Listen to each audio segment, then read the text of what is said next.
Good morning to all the dignitaries, guests, and delegates with great joy and immense exultation. I feel privileged to extend my warm welcome to all presented here for the International Conference on the Role of Basic and Applied Sciences in Human Well-being. I welcome Dr. Brahma Singh Sir, Founder Chairman, BSHF, New Delhi, Guest of Honor, Dr. J. Kumar Sir, former Vice Chancellor of G.B. Pant University of Agriculture and Technology, Pantnagar, in the inaugural session. In our Pantnagar, we begin any program with the university song. May I request Mrs. Ragini Saxena ma'am and her team for the university song.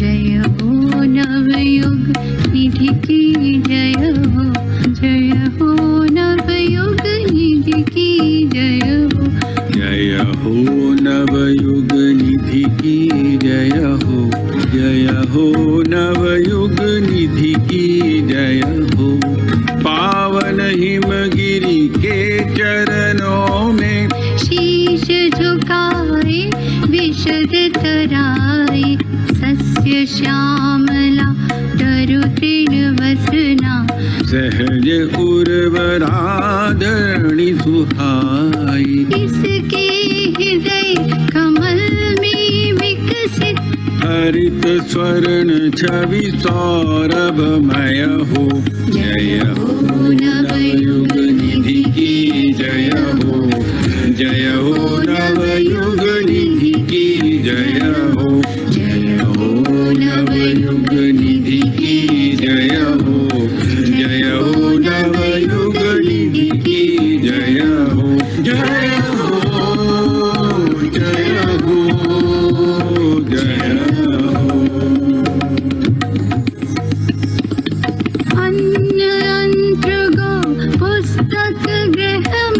कृषि अभियंत्र विश्वविद्यालय अपना प्रण है ग्राम अभ्युदय देश प्रगति विज्ञान विभाग में अपना प्रण है ग्राम अभ्युदय देश प्रगति विज्ञान विभाग में सत्यशील स्वाध्याय साधना से समृद्ध भारत निर्भय हो जय हो नवयुग निधि की जय हो नवयुग निधि की जय हो नवयुग निधि की जय हो नवयुग निधि की जय हो जय हो जय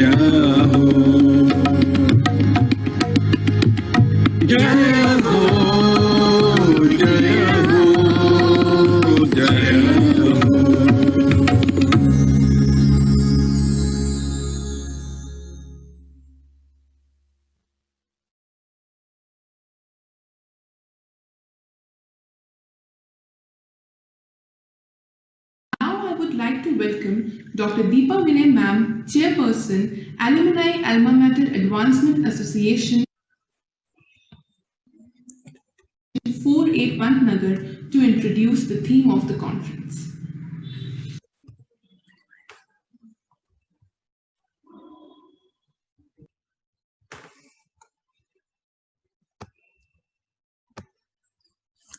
Thank you very much, Garima.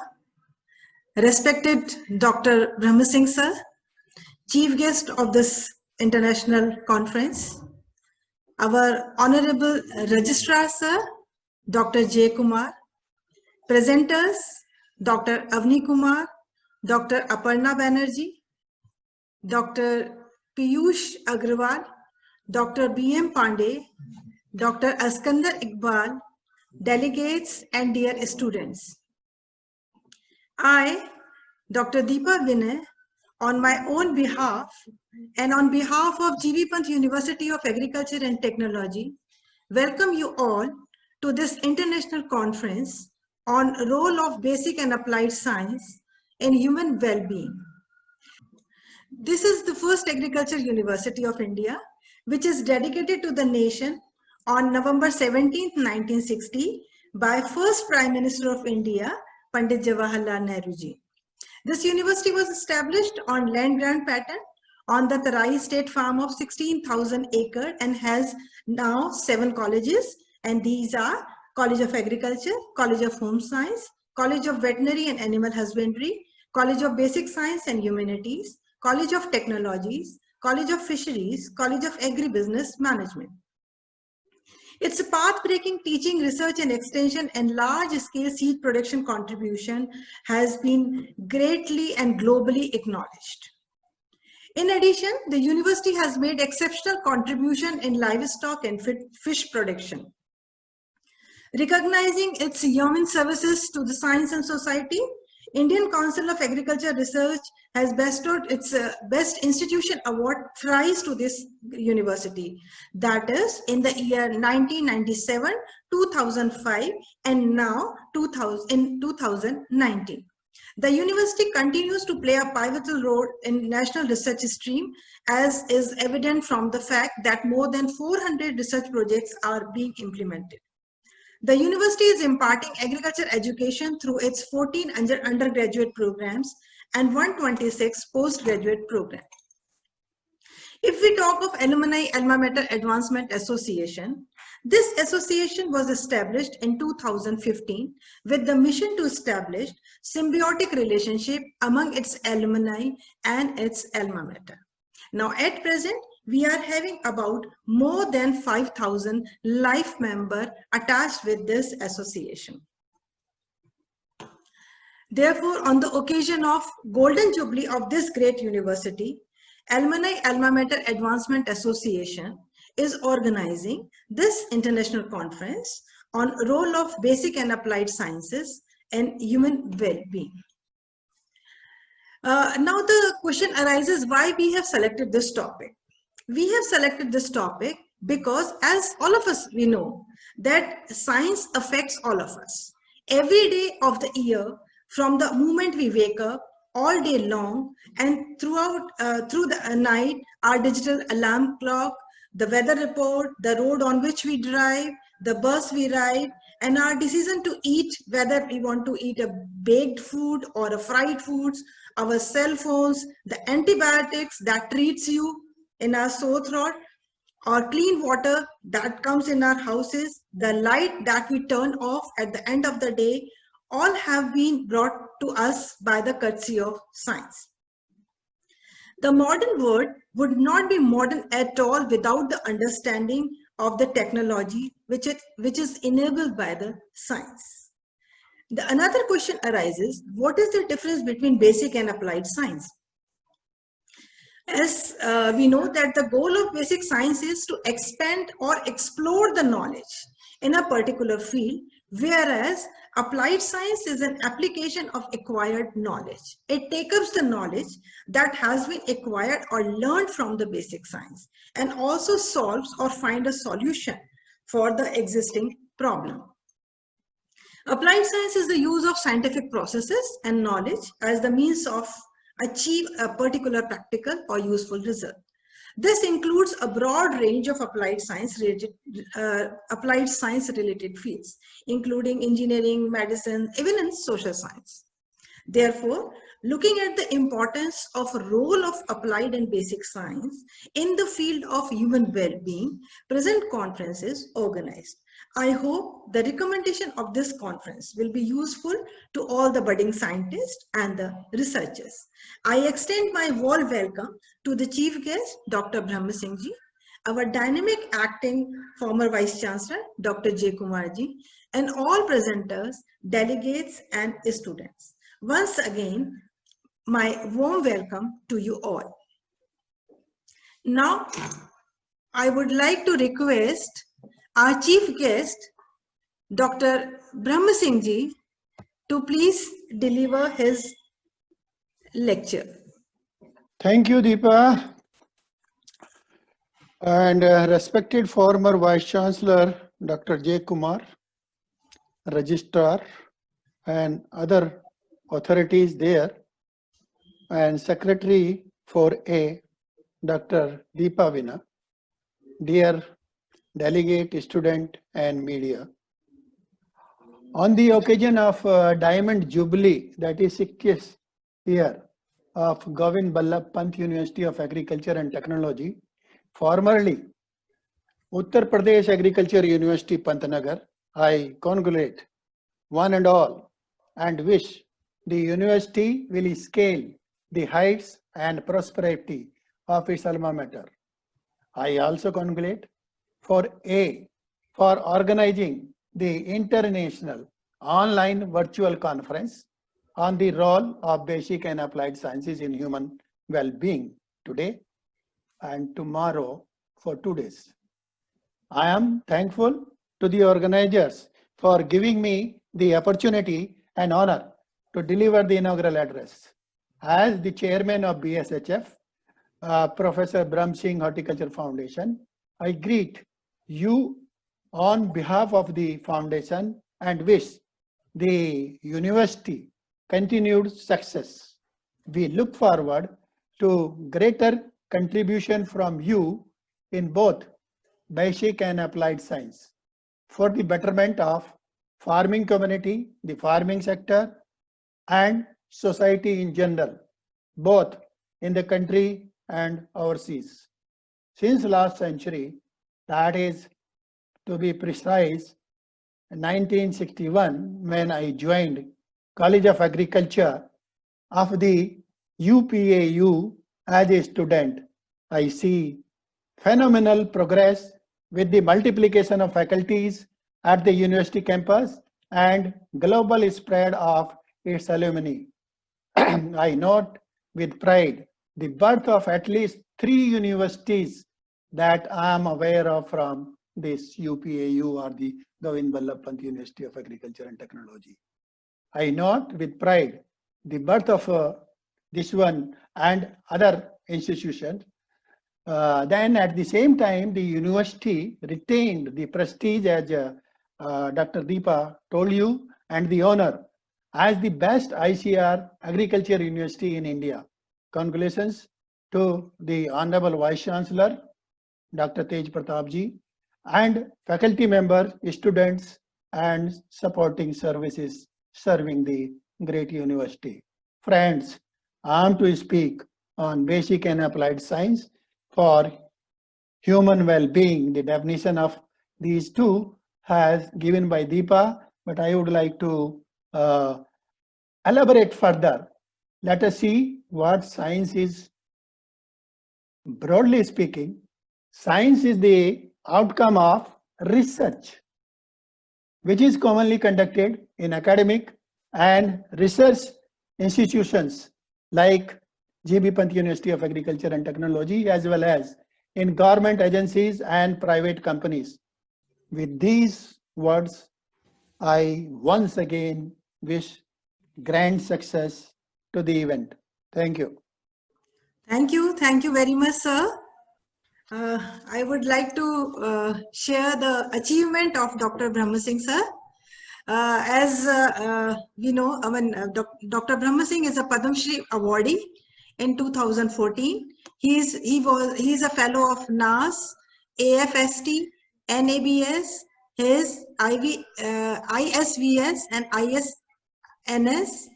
He said, he is a founder and a chairperson of BSHF, that is Brahma Singh Horticulture Foundation, which is a non-profit trust which was established in 2019.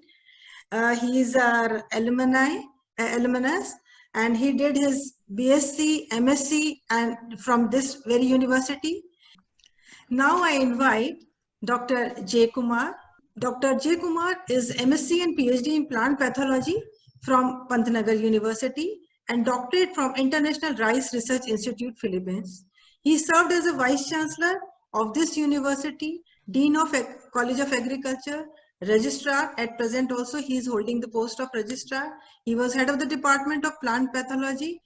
He is a fellow of Rockefeller Foundation Biotechnology.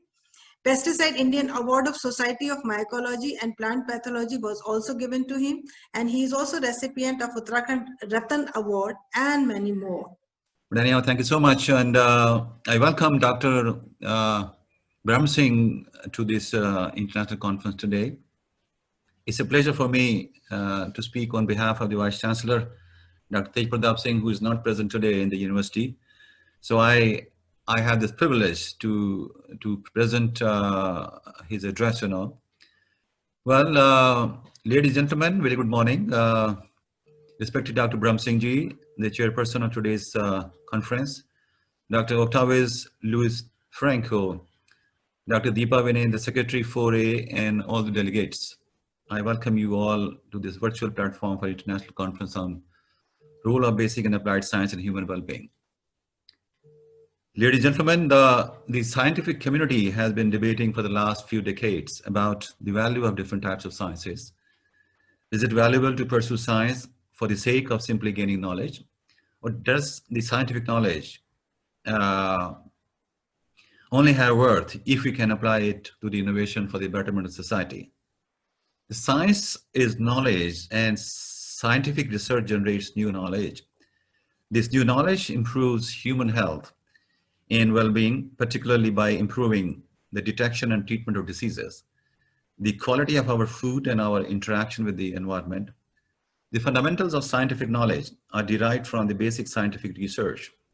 Often such research does not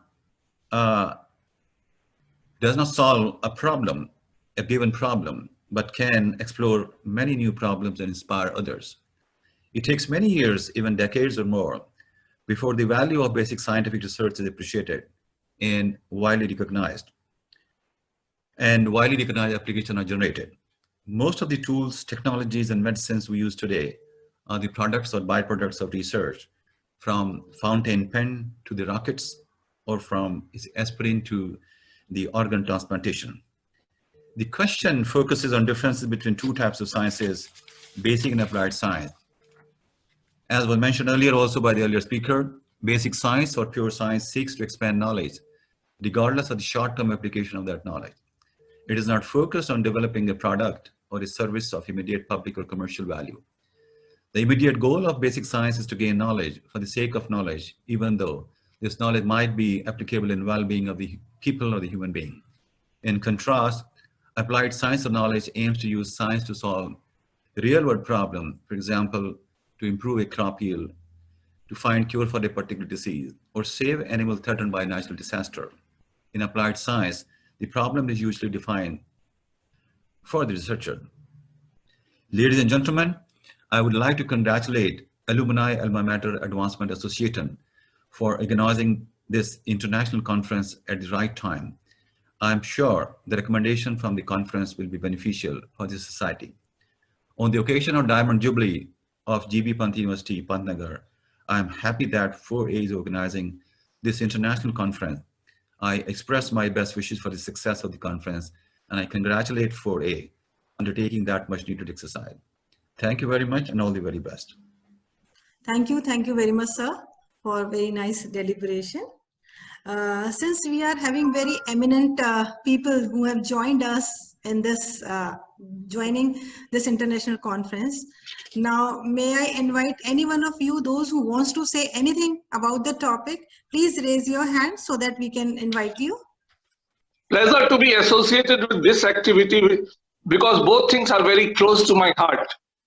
I have been associated almost every moment of these Diamond 60 years for which we are celebrating the Diamond Jubilee. In one way or the other, I have been associated with the university. Second, having served both applied and basic sciences, I am also very close to the topic. You know, it has been a long debate, what is basic and what is applied. And I had always settled this with one issue. See, when you put that magnet into an electrical galvanometer and needle deflect, we were happy to call it basic science. But the same principle, when we used it with the generator in the turbines, we call it applied science. No, that's an application of technology, which is a product of basic sciences and applied science. It is the technology which benefits the human society. And for that, you have to have basic science, which are the fundamental natural principles. So for this session, I invite Dr. Brahma Singh ji to chair the session and Dr. R.S. Jadon to co-chair the session. First, I would like to introduce Dr. AWANI Kumar. The current profile of Dr. AWANI Kumar is that he is working as a Principal Scientist, Horticulture, Vegetable Science, ICAR, New Delhi. He has done his BSc from TD College, Pauri Garhwal University, Pauri Garhwal, Jaunpur, UP, and MSc and PhD in Horticulture, Vegetable Science, and B.Ed from RABS College of Agra. Now, as far as the work experience is concerned, he was research associate under PFDC project in IARI New Delhi. He is a fellow of Chai Noni Rasa and Progressive Horticulture. So the platform is yours, Dr. AWANI Kumar, please. Okay, sir. Welcome all of you, and respected chairman, sir, and co-chairman, other reporters, and all are involved of this international webinar. So, sir, I am presenting on the topic of the recent advance of high-tech technology for the horticulture science promotion in India. But my focus is today the innovation in protected cultivation for improving profitability through vegetable production. So myself, AWANI Kumar Singh. So I am going to present in the high-tech technology. The protected cultivation is a high part of the high-tech technology. So these are the definition of the high-tech technology, protected cultivation technology. The protected cultivation technology covered production system, crop with the sustainable production from biotic and abiotic research as they increase productivity quality with the optimum resource utilization. These are the making by me. These are the definition of the protected cultivation or high-tech farming. The high-tech, the protected cultivation of the part of the high-tech farming.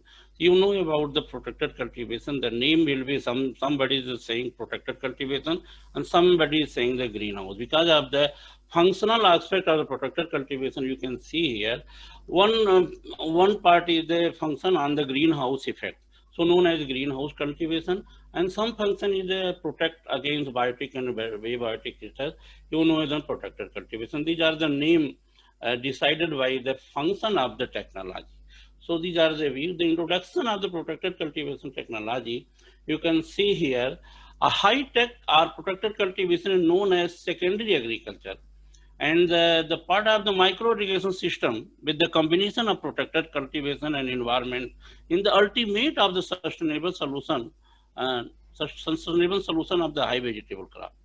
And the protected cultivation has a tremendous scope of the high value vegetable, flower, fruit, and nursery can be grown throughout the farm at a better price during early, on, off, and late season. So climate variation, erratic weather, and unpredictability rainfall biotic research have been addressed effect of the yield and production to the crop. So those are therefore effort have been promoted throughout production cultivation technology for increasing crop production, productivity, quality, color, and shelf life of product produced for export market. So these are the brief introduction about the high-tech along with the protected cultivation technology. So these are the objectives we have besides the 4 objectives. These are the, I think we can say in other way, this is my objective in the advantage. Plus point for using the protected cultivation or high-tech cultivation is the minimize biotic and biotic research, promotion livelihood, emphasize time, labor, fertilizer, water saving, and judicial use of the pesticide, increase year-round production productivity of the, and increase double income for the farmers. These are the for urban and peri-urban farm. These are my objective. So these are the, somebody is saying the different name, the protected cultivation, somebody is confused, somebody is high-tech, somebody is saying plastic culture, some is a polyculture, covered cultivation, is not horticulture. But the name is different, but technology is the one in the protected cultivation. under the cover of the high-tech cultivation. So this is the other way we can clarify to the protected cultivation in the having lot of feature, lot of structure. We can see here the main structure will be poly house, polytunnel, shed net house, floating cover, bird net house, flow shed, insect food node, mulching, anti-hail net. These are the part of the protected cultivation. Those are covered under high-tech cultivation system. So these are the clear figure that we have classified in the protected technology in the 4 group. First is a greenhouse group, second is tunnel group, third is a surface cover group, and fifth is a vertical staking system. So these are the main group of the greenhouse group, having the lot of structure and permanent structure, glass house, poly house, IP net house, set net house, FRP seat house, and a retractable greenhouse also needed. Tunnel is known as the high tunnel, low tunnel, surface cover, plastic mulch, biomulch, and vertical staking system. Lot of 10 type staking, U shape, V shape, another type of the staking. Staking is a part of the protected cultivation technology. These are the classification of the protected cultivation. These are the clear cut. There is a theme of depend of the engine. So protected cultivation or high tech technology is depend on the 3 themes. Without 3 theme knowledge, without 3 science knowledge, we cannot promote to technology of the high-tech cultivation technology. 50% having knowledge engineering and 50% the physiology, horticulture, and other associate subjects. Without these things, we cannot promote to the technology. So these are the basic requirement of the subject for the promotion of technology. So and this technology also relevance to the government policy, also government policy. So these are the part of more crop also the relevant of the government policy. PM Sisai Yojana, PM Rozgar Yojana or Atmanirbhar Bharat will also include this technology. Policy on climate change also include is here. Doubling farmer income also we can promote. Subsidy plan will be there. So all government policy will be inbuilt automatically inbuilt in this technology. These are the beauty of this technology. All government policy will include automatically. Without these, we cannot promote the technology. So these are the, we have divided into 2 groups of the material for the establishment of the structure of the high-tech or protected cultivation. We have divided 2 groups. First is the plastic group, second is the non-plastic group. Non-plastic group is the structures, material like bamboo, wood, stone, and GI pipes. And covering material is the lifeline of the protected structure. And the range will be 30 micron, 20 micron to 200 micron thickness. But these are the mandatory, these are the compulsory. All material will be UV stabilized. Without UV stabilized, we cannot promote to the protected cultivation technology. These are the mandatory. First is the most important feature of the UV stabilized covering material will be more suitable for that. So these are the, and before the starting of the protected cultivation, without 5J, we cannot promote to the protected cultivation technology. These are the 5J, water, soil, forest, climate, and in youth. If you have is a quality and quantity, as with recommendation of scientists, so we can start to the protected cultivation. These are the positive point for before starting of the protected. So we have my request to all farmers or student or scientists, before starting the protected cultivation technology, we have start search and identify to the water, soil, forest, climate, and youth. These are the qualitative and quantitative. We can start to the protected cultivation technology. See, these are the factor of the microclimate. Those are involved for the inside of the greenhouse and under cover cultivation. These are the major factors. Those are play a key role of the production and productivity for the greenhouse or high-tech cultivation. First is the light, temperature, humidity, CO2, water, and nutrient. These are the major factors. Without these environmental factors, we cannot promote to the protected cultivation. So we have knowledge about these. So these are the, we have received the more than 20 years, we have collection daily data and we have average data. We have found automatically, no need of the miners. Only for natural management, we can receive these range of the temperature, these range of the RH, sunshine, and CO2. And these data, these range will be suitable for the crop cultivation. We have present in next slide. These are the, we have found these data, not in management. This is a natural ventilator polyhouse. So these are automatically we have maintained these range. So these are the beauty of the protected cultivation. the optimum microclimate automatically we can maintain. So these are the, my acknowledge to the all respected Vice Chancellor, respected Vice Chancellor, original ex-Chancellor, and nowadays Chairman, the ex-Vice Chancellor of the KUMAR sir, of the GBPUT, all Director Research and all Director Extension, all members are those are organized this program, this international webinar. So Director and ADR of the IRI New Delhi, in charge my CPCT, and Dr. My Guru is Dr. Pritam Chandra sir, and Dr. Rakshat Gupta sir, and my Guru is Padam Shri Dr. Brahma Singh sir, and all PI of the PFDC at Pantanagar. So we have acknowledged and thank to Lord sir. Without your knowledge, without your blessing, we cannot promote to that type of the work, that type of work. These are the thank to Lord and acknowledge to Pantanagar family. Okay, sir. Thank you. Welcome and thank you. We profusely thank Dr. AWANI Kumar Singh. Very elaborate picture of that, and I tell you that the protected cultivation is spreading pretty fast. Dr. Aparna Banerjee is assistant professor in University of Católica del Mule, Chile. She is working in a project as a principal investigator in Fondesit by Government of Chile on bacterial expopolysaccharide. So I invite you, Aparna. So today I'm going to talk on my work, part of PhD and some part of work that I have been doing here also. So my today's talk is going to be on bacterial exopolysaccharides from extreme environments, scope and applications. I'm Aparna Banerjee and I am presently working as assistant professor in Universidad Católica del Maule. It's actually in Spanish, but if we translate it in English, it will be like Catholic University of Maule, Talca, Chile. So these are actually some views of the university, and it looks very beautiful in spring and during the autumn time. A lot of colorful flowers, and so I've tried to put all the seasons and also how it looks in the evening. It's very beautiful actually.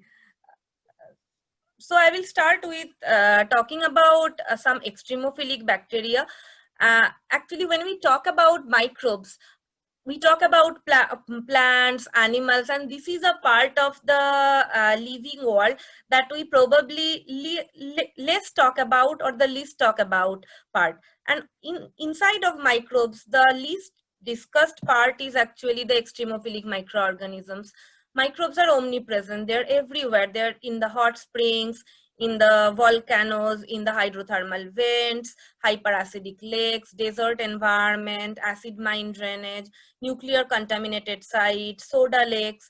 They're literally everywhere where the life, our concept of life, that is otherwise inhospitable environment. So they survive in all those otherwise inhospitable environment and basically thrives over there. Now the question comes, how they survive or thrive in those extreme environments where the traditional life form does not exist, because there are a lot of environmental pressure in those extreme environment. One of their strategy to survive in that extreme environment is exopolysaccharide production, and how the exopolysaccharide help them to survive in that environment. They permit adhesion.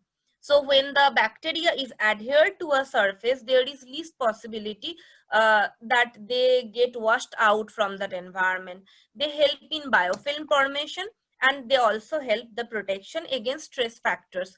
The stress factors can be different: temperature, salinity, UV ray, toxic compounds, osmotic stress, many different kinds. So basically when we talk about biofilm, exopolysaccharide, this is as from the word it's understandable, it's a type of polysaccharide. Other than polysaccharide, the biofilm also consists of proteins, part of lipids, extracellular DNA. So it's like around 60% of the polysaccharide, then rest protein, lipid, and some free extracellular DNA. So how the exopolysaccharide help the bacteria? It's like, for example, during the cold, what we do during the cold, we stay in a home so that we don't feel that cold temperature. Or for example, when it is very hot outside, we stay in the room and we don't get that extreme heat outside, and we can feel comfortable. The same is for bacteria. They colonize, they adhere to a surface and stay inside that protection layer of polysaccharides. And this is also a way, the way nowadays antibiotic resistance is growing up. For example, when a bacteria or a group of bacterial colony or consortium is surviving under the exopolysaccharide layer or biofilm layer, the antibiotic just cannot pass through that layer. So in that way, antibiotic is also a stress to bacteria. So basically, exopolysaccharide helps the microorganism to survive against different environmental pressure. The environmental pressure or the extreme factor can be one, so we can call them extremophiles. If it's more than one, we can call them polyextremophiles. And here, as we can see, Rosalind Franklin, one woman scientist, I like this quotation of her a lot: science and everyday life cannot and should not be separated. A scientist need to live with science, dream with science, and be on science. And here is my contact. So if even after presentation, if anyone have any queries or any suggestion for me, I am open every time to give answer. And thank you all, and I am open to some questions if there is some. Dr. Aparna Banerjee ji, from extreme environment, she is getting the beneficial microbes, bacterials, which she has told few of them, but there are a lot many. And she has ultimately emphasized, if I am wrong, kindly correct me, Banerjee, conservation of microbes. Indeed. Conservation of microbes. Otherwise, we will be losing a lot of them. So with these words, I again thank profusely. Dr. Brij Mohan Pandey is a principal scientist, agronomy, and in charge social science section, ICAR Vivekanand Parvatiya Krishi Anusandhan Sansthan. So I invite you, Brij Mohan ji. Respected chairman, co-chairman, and delegates of the 4A family, and dear students, ladies and gentlemen, at the outset, I want to thank the 4A family for inviting me to participate in this seminar. I am Brij Mohan Pandey, working as principal scientist agronomy and also looking after the work of social science section here. And I was told to express my views on the topic, strategies and approaches for doubling the farmer income. And today I will cover this topic in brief in context of farmers of Uttarakhand. Good. The concept of doubling the farmer income came in February 2016 when our Prime Minister asked in a farmer gathering in Bareilly. He told, I wish to double the income of farmer by 2022 when India will celebrate 75 years of its independence. And for this mission, then Finance Minister also kept the provision of the same in the budget of 2016-17, considering farmer as backbone of the country. And if I talk about sources of growth in farmers in income, the major sources of growth are the improvement in productivity, resource use efficiency or total factor productivity, saving in cost of production, increase in cropping intensity, and diversification or integrated farming. And the sources which are outside agriculture, these are shifting cultivators from farm to non-farm occupation and the improvement in terms of trade for farmers. Now the question arises, how to increase the farmer income? The Indian Chambers of Food and Agriculture, New Delhi, identified about 40 recommendations they gave for increasing income of farmers, which have been divided into 5 parts. These are increasing income by improving productivity, number 2, water and agri-input policies, integrated farming system, and better market price realization, and last but not least, the special policy measure by government. So being a scientist, we have enormous possibility to work upon these three these three groups.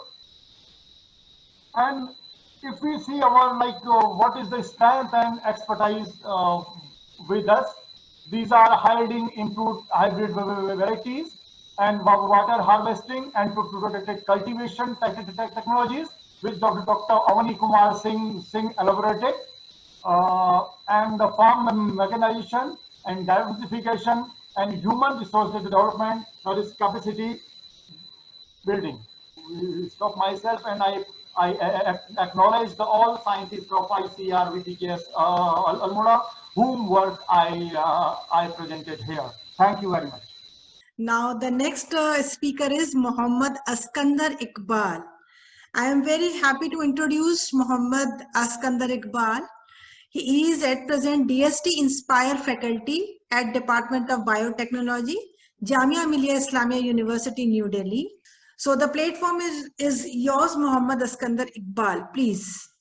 Yeah, thank you very much. First of all, thank you all for organizing a very interdisciplinary event and giving me the opportunity to speak about the work I have been involved in.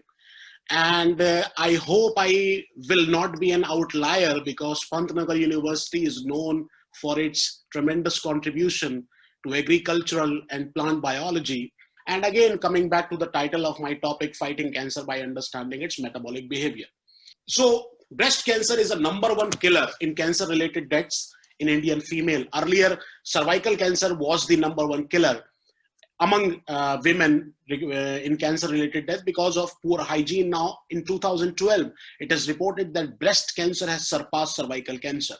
And triple negative breast cancer, TNBC, is one of the type of breast cancer which is highly aggressive.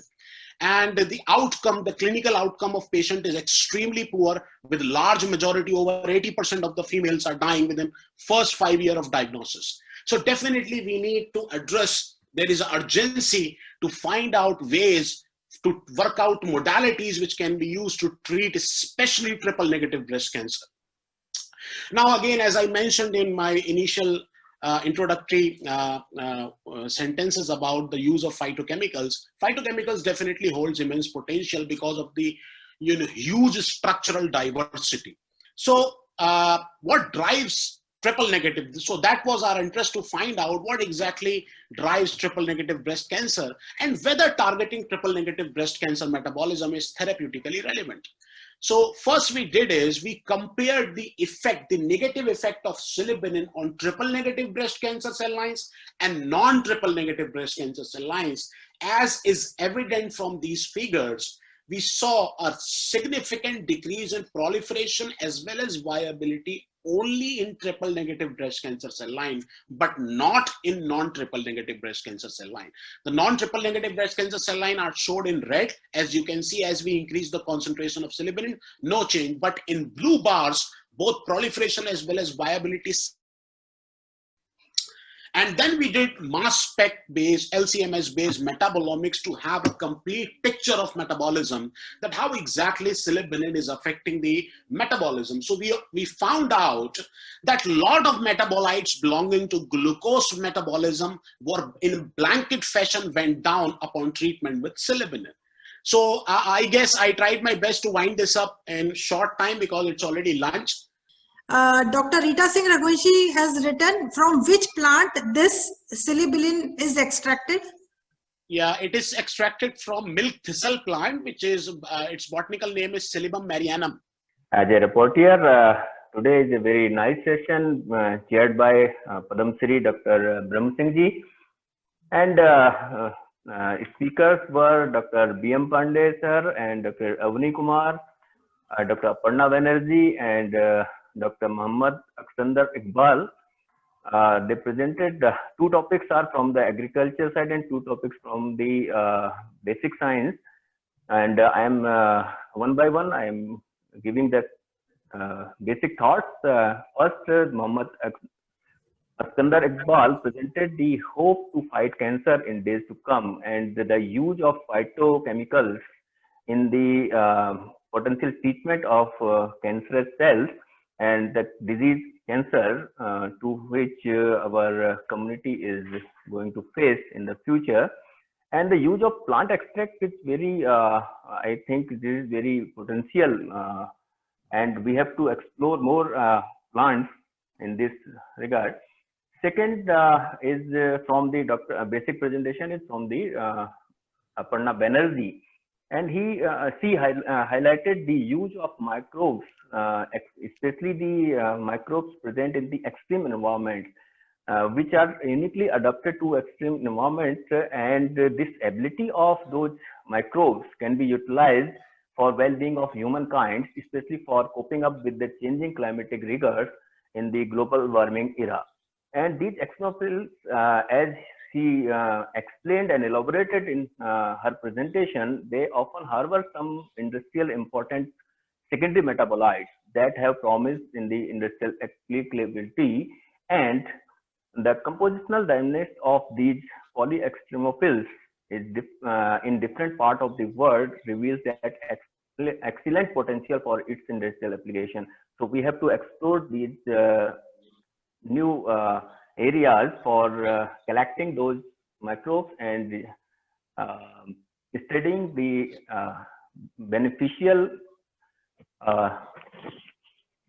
properties of those microbes and new uses in the well-being of humankind.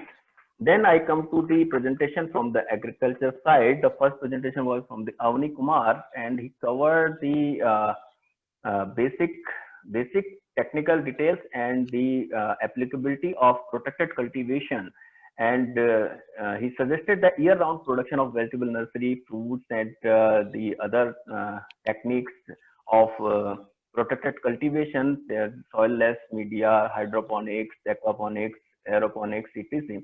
And also the new technology like RRPS, that is retractable roof production systems for protecting the protected structures.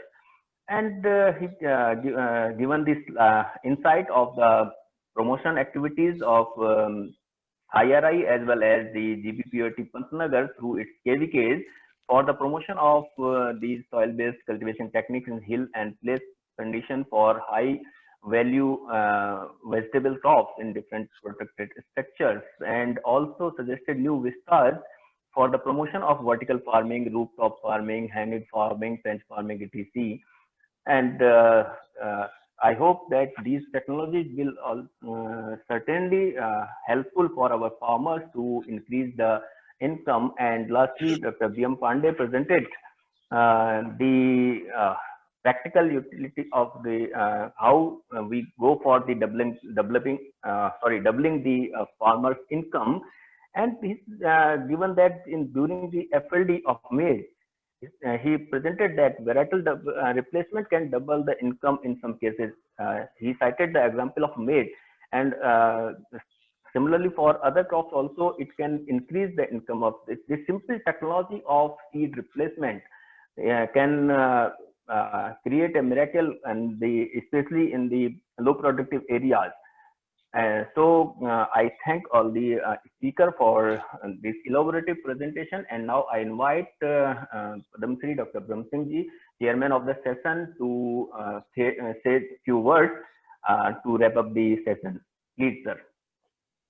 Okay, thank you. You have nicely summed up the session. Can I come to the screen, Deepa ji? No. Anyway, Yes, sir. Yes, sir. Today we had a fantastic session. I think you will agree, both in agriculture and the basic sciences. That's what they said, they applied, and the basic one. And all the four presentations, I must congratulate all of them. They have worked very hard, and they have given many good information, starting from Dr. Awani Singh, the protected cultivation. He started from the scratch and took to the advanced one. The advanced stage of protected cultivation are the protected cultivation practices which will be popular in the years to come. The vertical farming and the retractable farming. I think whether there is some organized teaching on practical cultivation or not, but the technology is progressing, farmers are adopting. I wish there should have been some, at least a college of protected cultivation, if not the higher side with that or institute, sort of a thing, but none, except teaching 1 or 2 courses and university for the BSc degree. I don't find any other human resource development on this subject, which has got the great future. Anyway, the another in agriculture one, how to double the farmer income, they have presented the example of Uttarakhand, and the same examples are there, similar examples are there elsewhere, and farmers are progressing. But I think we need the mid-course review of this doubling the farmers' income, how far we have reached, because 2022 is not far off, it is close by. So we should know that how far we have reached. So review is required. Perhaps you may like to highlight it in your proceeding. One. Then the another one, what has been told you clearly, I have got a experience of working in harsh climate in Leh Ladakh. These climates really harsh, but they are the gold mines. They have got lot many useful things. And since here the reference is only for microbes, there are lot many microbes there. C has mentioned only few.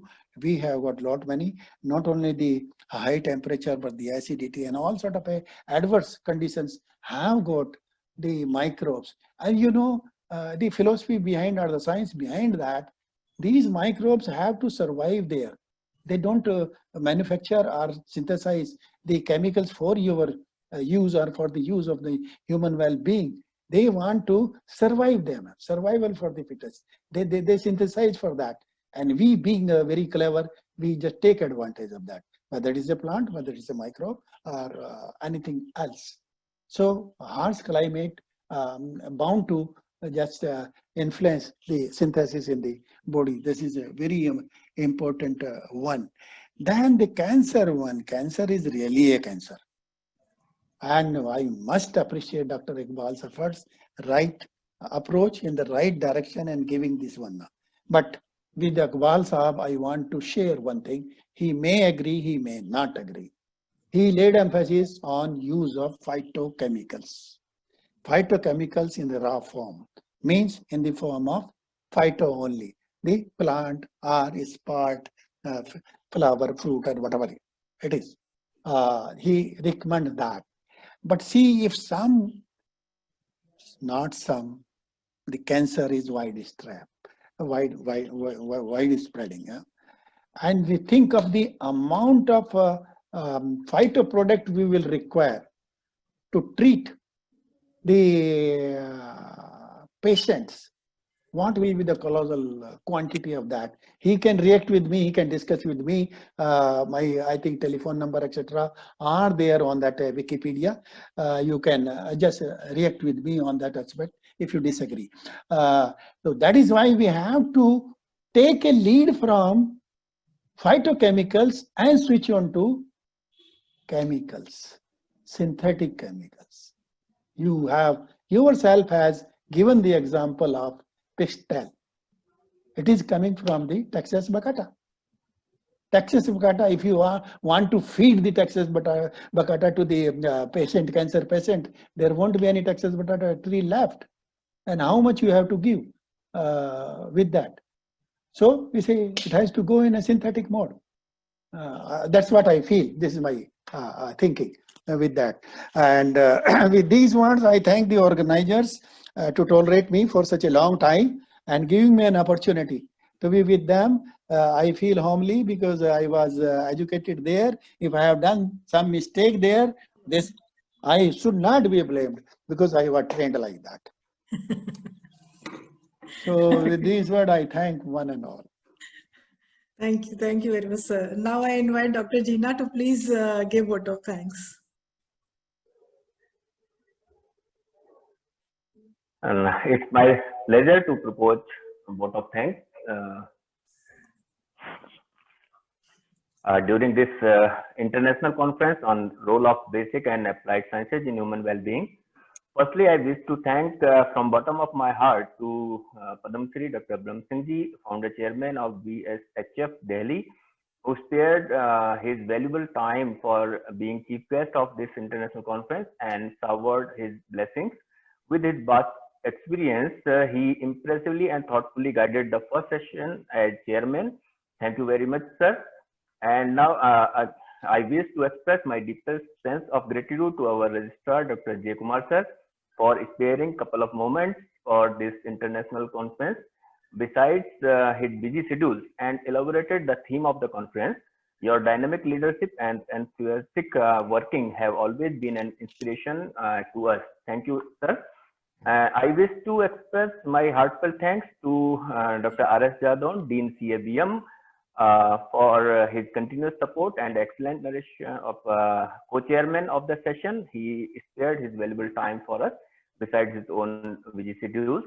And I am feeling honored to present my deepest sense of gratitude to our speakers, namely Dr. AWANI Kumar Singh, Principal Scientist, IRN New Delhi, Dr. Aparna Banerjee, Assistant Professor, University of Católica, Chile, and Dr. B.M. Pandey, Principal Scientist, BPKS Almora, and Dr. Aksandar Iqbal, DST Inspire Faculty, and JMI University, New Delhi, who in a short notice accepted our invitation and shared their experiences and thoughts with us. We are highly obliged to you all, sir, and for thought-provoking, well-covered and explicit presentations on different topics of human well-being. And I also present heartfelt thanks to the participants without whom this conference can't be a success. You all spared your valuable time and showed keen interest to this international conference, for which on behalf of the organizers, I thank you all from deep inside me.